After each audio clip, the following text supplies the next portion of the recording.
Hürmetli radyo anlıqçılar, anlavatqanыңlar tarix ve bugün sahibimiz. Mikrofon aldıdı mən ümidvar sizler bilen birge. Tarix ve bugün sahibimizin bugün kısmında Uygurlar ve Uygur rayonunun 20. asırda besip ötken siyasi musafirlere ait hazırlanған programma diqqətinizdə boludu. Qani merhamet, diqqətinizdə tarix ve bugün sahibimizde bolsun.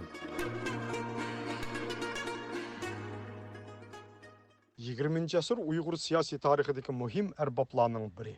Cümleden 1940 yıllardaki meşhur 3 efendinin biri İsa Yusuf Aliptekin, ani şu sebdaşları Muhammed Emin Boğra ve Mesut Sabri bilen bir qatarda aynı vakitteki Uygur elinin siyasi, ictimai, iqtisadi ve medeni hayatı bolupmu siyasi təqdiriga güçlük ta'sir ko'rsatgich qo'shni davlat Sovetlar İttifaqı tarafından Pan-Türküs ve Sovetga qarshi kuchlar tariqasida qaralgan edi.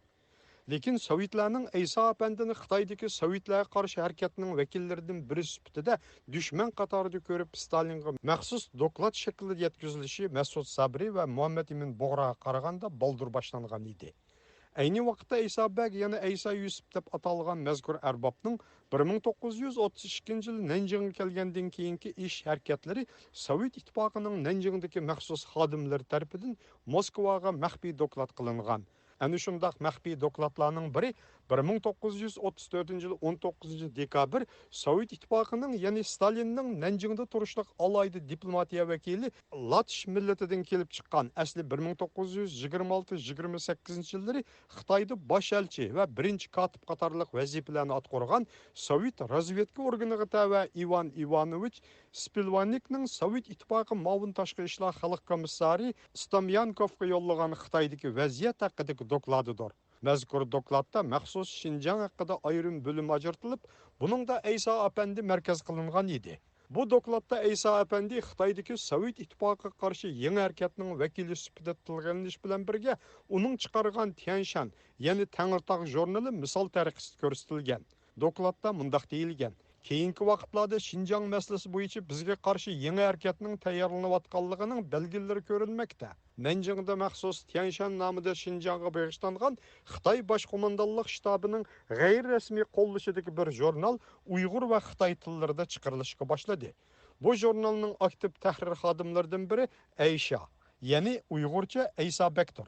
O 1932 yılı Şinjandan Nanjingga qaytib kelgan. Anlaşıla qaraganda İsa Moskvaga bargan ve Anjandagi Xitoy konsulxonasida tarjimon bo'lib ishlagan. U hozir Şinjanni qurish komissiyasining aktiv a'zosi deyilgan. Arqadan uning Sovetga qarshi ig'vogarchilik qilish bilan shug'ullanayotganligi eskartilgan. Dokladda aytilishicha, mazkur Stalinning vakili Xitoy harbiy qo'mondonlik shtabining muavin qo'mondoni Yang Jie ve Kuomintang partiyasi markaziy komiteti a'zosi Chen Jian bilan ko'rishib, İsa Bekning bu harakatining Sovet Xitoy do'stlik munosabatiga ziyonli ekanligini, shunga uni to'sishni o'ttirib qo'ygan. Yang Jie ve Chen Jian buningga ma'qul bo'lganligini bildirgan. Undaqda qandaq bo'lib Uyg'ur va Xitoy tilida chiqarilgan mazkur tunji oylik jurnal Sovet ittifoqining andishiga soladi. Roşenki jurnaldaki Sovet İttifaqı qarşı mazmunlarning bo'lishi muhim omildir.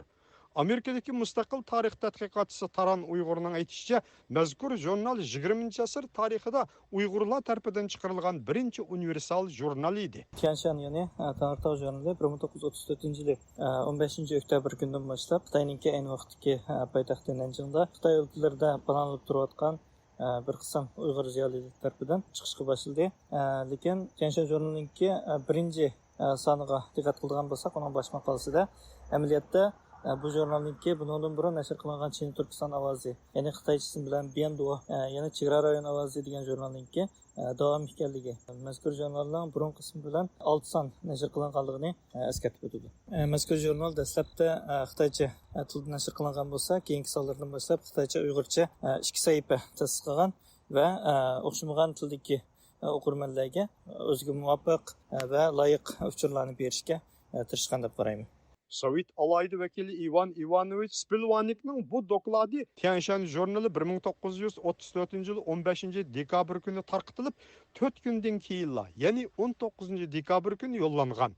Ani şu kunlarda ular jurnaldagi maqolalarni Ruschaga tarjima qilib tayyorlab, doklad qo'shib Sovet rahbarlariga yo'llagan.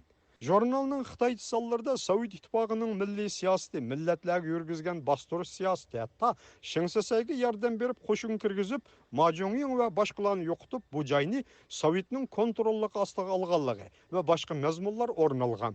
Taran Uyg'urning qarashicha, mana shundaq mazmunlar Sovet ittifoqining ko'ziga qadalgan edi. Mazmun e'tibori bilan Tianshan yana Tartov jurnali asosan Sharq Turkistondagi ayni vaqtdagi Shansay hokimiyati ostidagi nihoyatda ichinishli vaziyatini suratlashga tirishgan. Bundan boshqa yana Sharq Turkistondagi tarixdan buyon G'arbiy Turkiston yana O'rta Osiyodagi turk yurtlari bilan bo'lgan tarixiy bog'lanishi, islom dunyosi bilan bo'lgan aloqasi, shundaqla Sovet ittifoqi yoki undan burungi Char Rossiya hokimiyati bilan bo'lgan munosabatlarni ma'lum darajada yoritishga tirishgan. Bundan boshqa yana Sharq Turkistondagi ayni vaqtdagi vaziyatni suratlagan chog'da ayni vaqtdagi nihoyatda ichinishli vaziyatning kelib chiqishida Sovet ittifoqininki bevosita qo'llanmaligi, Shansay hokimiyatiniki faqatla shu Sovet ittifoqininki bevosita harbiy va siyosiy yordami sababidan fitrab turayotganligi va xalqqa zulm qilayotganligi umuman kommunizm dunyosiningki insoniyatga olib berayotgan xatri va bundan keyingi oqibati haqidami nihoyatda muhim uchurlar bor. Masalan, Xitoycha bo'limi qaraydigan bo'lsak, ayni vaqtdagi Xitoydagi kommunizmga qarshi nurg'un ziyolilarninki muhim maqollari Sovet ittifoqiga qarshi yoki bo'lmasa umuman kommunizmga qarshi maqollari nashr qilingan. Hatto kommunizm ta'siri ostidagi Mong'oliya haqidami bir qism maqolalar uchraydi. Dokladda Eysa Efendi ve başkalarının Sovetga karşı hareketinin küçüyüşünün sebebi hakkında toxtalınıp, Eysa ve başkalarının Şinjan meselesi boyunca hücumunu belgeleyen asaslık sebeplerinin Yaponiya vakasının küçüyüşü, bolup bu onun şimalda küçüyüşü, şuningdek Nanjingning Sichuandagi hareketlerinin bevosita Sovet ittifoqining Şinjan, Gansu, Shansi orqali qo'llashga erishishiga bo'lgan andishish ekanligida shak yo'q. Mundaq andishilar Yapon ig'vogarlari ham Xitoylarning o'zlari tarafidan o't yiqilyotadi deyilgan. Haqiqatan bu vaqtda Manjuriyada Manjugo davlati qurilgan. Yapon qo'shinlari shimoliy Xitoyga qarab kengayishga boshlagan. Yaponiya Sovet ittifoqining yiroq sharq rayonlari uchunmi cho'ng tahdidga aylangan vaqt edi. Sovet ittifoqi Sharq Turkiston Islom Jumhuriyatining yo'qotilishini ilgarilatib, Qo'jiniyaz hojini Shinsesay bilan ittifoqlashtirib, uni Maun raislikka o'ltirg'izgan. Shinsesayni yo'lab turg'izib, bu o'lkani amaliyotda o'zining kontrolligi ostiga olgan vaqt edi. Sovet ittifoqi Yaponiyadan to'liq andish qilyotdi. Turkiyadagi Ege Universitetining professori Alimjon Inoyatning qarashicha, Sovet tarafining Eysa Efendi'ni Sovetga qarshi harakat qilyotdi deb qarshidagi sabab ham tarixga uyg'un bo'lib, Eysa Efendi O'rta Osiyoda turgan yillarda Sovet ittifoqining Turkiya xalqlarini parchalash, jazolash va boshqa nurg'un qilmishlarini ko'rgan, hamda uningda Sovetga qarshi kayfiyat shakllanib bo'lgan edi. Eysa Efendim 1926 yılı Xitay hakim ve şu hükümet tarafidan Andijonga konsolos kılıp tayinlengende şu hakim yani şu konsolos Eysa Bey'ni tercüman süktüde yerine gelip ketken. Şundak kılıp Eysa Bey Andijonda 3 yıl, Taşkent'te 3 yıl bulup cemi 6 yıl G'arbiy Türkistan'da turup kalgan. Bu 6 yıl jarayonida Eysa Bey Özbek, Kazak, Tatar, Rus ziyolileri bilen tanışkan. O'rta Osiyo ve Rusya'nın nurgun şehirlerine sayahat kılıp bağlan. Bu sayahatleri jarayonida G'arbiy Türkistan'daki halkının turmuş realligini, Müslümanların tatkan zulümlerini körgen. Rus komünistleri ve komünist tüzümünün hakiki mahiyetini tunugan. Bulup mu G'arbiy Türkistanlık cedidçiler, Türkçiler ve milletçilerden kattık tesirlengen. Bu jarayonda yana Bolşeviklarning Türklarni parçalash siyosetini, din siyosetini cho'nqur tushungan deb aytish mumkin. Taran Uyg'urning qarashicha 1930-yillarda Sovet ittifoqi har qachon o'z atrofida o'ziga qarshi harakatlarning bo'lishidan andish qilgan. Jumladan Sharqiy Turkistonning Sovetga qarshi rayon yoki baza bo'lishini xohlamagan. Bo'libmi bu joyda Sovetga qarshi Uyg'ur davlatining qurilishiga yo'l qo'ymaslik siyosati yurgizgan edi. Eysa Efendi Tianshan nomidagi bu jurnalni 3-4 yil nashr qilgan bo'lib, jurnalning bosh betlariga fotosuratlar kirgizilgan. Jurnaldagi Xitoycha maqolalarning ba'zilari Uyg'urchadan Eysa Efendi yoki boshqalar tarafidan Xitoychaga tarjima qilingan. Ammo ko'pinchisi shu vaqtdagi dangli Xitoy ziyolilar tarafidan yozilgan. Jurnalda Eysa Efendi'nin o'zining Sharq Turkiston inqilobining mag'lub bo'lish sababi va oqibatlariga oid chatma maqolasi va boshqa asarlar e'lon qilingan. Jurnalning Nanjingda chiqarilishida shu joydagi oz sonlik Uyg'ur ziyolilari va ba'zi tijoratchilar muhim rol o'ynagan bo'lib, garchi Uyg'urcha qismidagi asar manbasi bak ko'p bo'lmasa-mu, ammo butun imkoniyatlar bilan tirishilgan edi. Albatta mazkur jurnalningki ayni vaqtdagi ko'lami, tarqalish doirasi, ziyolilar qo'shini shunaqla buning silinayotgan mablag' jihatdan aytganda, albatta cho'ng bir matbuot organi deb qarashga bo'lmaydi, lekin mazmun e'tibori bilan Sovet Ittifoqininki umumiy kommunizm mafkurasiga va atrofidagi davlatlarga aytmoqchi bo'lgan va aytayotgan siyosatlarga ko'z tutgan ta'sir jihatdan aytganda, Sovet Ittifoqi buni nihoyatda cho'ng bir xirist deb qaragan. Hamda ayni vaqtda yana bir davlatga tayinlagan alayda vakilninki bunday bir kichik jurnalni tilga turib, ayni vaqtdagi Xitoyninki yuqori darajali amaldorlar bilan mushaqda suhbat o'tkazganligi va Aysa Afandining misolga olib turib, bu ziyolilarniki yapayotgan faoliyatlarni xavfsizroq qilgan ko'rsatganligi albatta Sovet Ittifoqininki ayni vaqtdagi andishlarini nihoyatda aniq ko'rsatib berdi.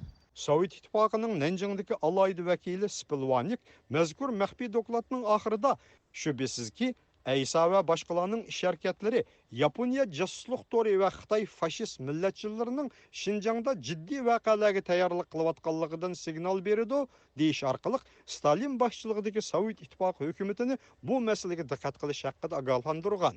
Mazkur maxfiy doklad Rossiya Federatsiyasi tashqi ishlar arxivxonasida saqlangan.